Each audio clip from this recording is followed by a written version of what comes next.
Well, joining me now is the journalist Samantha Rea. Samantha wrote one of the first articles on sex for rent last year for The Londonist. So you uncovered this story last year.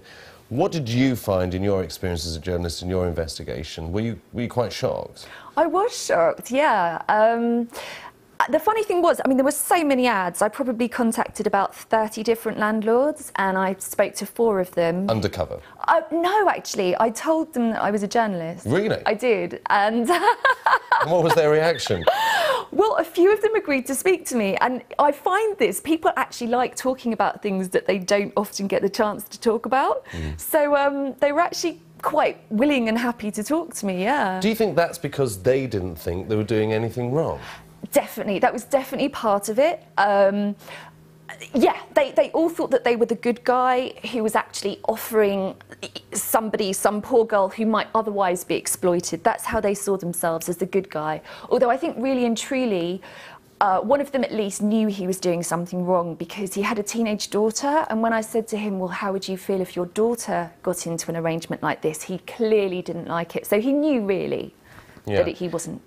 So, do you think that the industry is likely to change now that we call it an industry, shouldn't even give it that kind of credibility, should we? But do you think that these rogue landlords, let's say, will change their mind now that there's been some clarity from the Minister of Justice that, you know, this is illegal, you will go to jail? Definitely. I think also seeing things in writing, seeing that this is wrong in writing, people kind of, it rings the bell to make them realise, actually, I have done something wrong.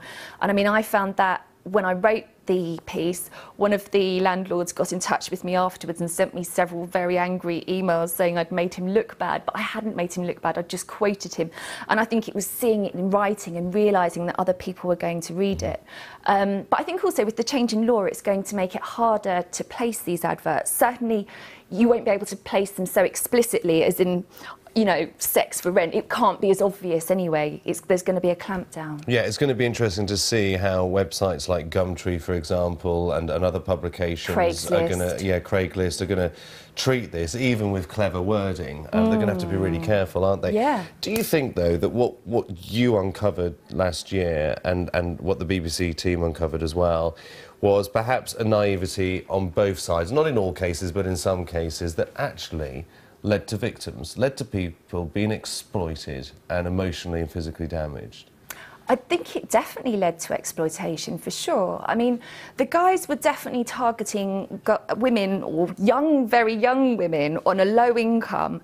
I think, yeah. But as you say, thinking they were helping them and getting something in return. They were, but I mean, one of them at least, the one I mentioned to you, had the teenage daughter. He said, you know, this gives me access to women I wouldn't otherwise get access to. He knew that these women wouldn't have slept with him otherwise.